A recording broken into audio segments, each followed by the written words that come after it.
Kalau sudah untuk tidak mengatur Allah, ngatur. Kita ini ngatur atasan nggak berani.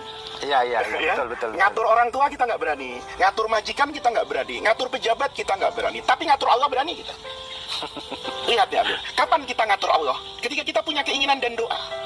Nih, ini kalau kita rangkai tiga nih ya, atur dirimu untuk tidak mengatur Allah. Allah tidak pernah tidak menjawab doamu, tapi kamu selalu kecewa dengan permintaanmu, bukan doamu, permintaanmu. Ini kalau dua kunci ini kita bisa jalani, maka yang ketiga, kita akan selalu melihat apa yang menjadi takdir kita itu sebagai pemberian yang paling agung dari Allah. Kita mulai langkah yang pertama, atur dirimu untuk tidak mengatur Allah. Kita melihat ada orang kerja banting tulang, tahu-tahu nggak dapat apa-apa dia.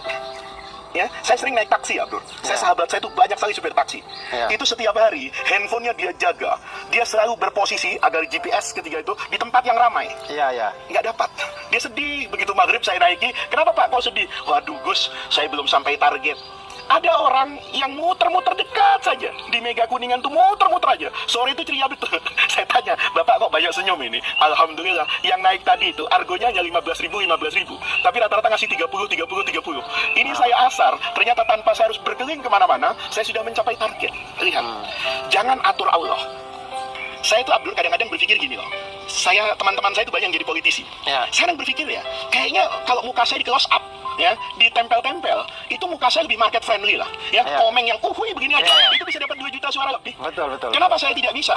Gitu loh. Ada banyak hal dalam hidup ini Abdul yang tidak mustahil untuk saya dapatkan, tetapi saya tidak bisa mencapai itu. Kenapa? Sederhana, itu bukan takdir saya, itu bukan bagian saya. Allah tahu sumurmu bukan di situ. Kalau sudah seperti itu Abdul, hidup kita tenang. Kita jalani ini saja. Syukuri apa yang ada. Iya. Kalau Anda melihat ada orang lain mendapatkan kenikmatan, jangan lihat nikmat yang Allah berikan kepada dia. Jangan-jangan ada banyak hal yang hilang dalam hidupnya. Ada orang punya kamar yang mewah tapi tidak bisa tidur, karena sejatinya kita cuma mampu memberi kasur, tapi kita tidak bisa memberi tidur. Tidur itu bukan hak prerogatif kita, itu karunia dari Allah. Kita kadang-kadang tidurnya, bro, ya spring bednya bagus, AC-nya bagus, kamar hotelnya mewah, nggak tidur. Ada orang di samping rel kereta api itu, ya, komuter lain tuh lewat tiap menit, dia puas. Ada orang yang di kantongnya Abdur punya uang miliaran tidak bisa tertawa. Ada teman kita sudah tidak bayar kos-kosan 5 bulan, istrinya ngomel terus, janda lewat masih bisa dilirik dan tertawa dia. Kenapa? Waladzi adhaka wa abka. Sejatinya itu kan karunia Allah. Jadi ketika kita memahami takdir yang benar, kalau sudah tidak mengatur Allah, kemudian memandang apa yang Allah berikan itu sebagai karunia terindah, kita tenang dalam doa.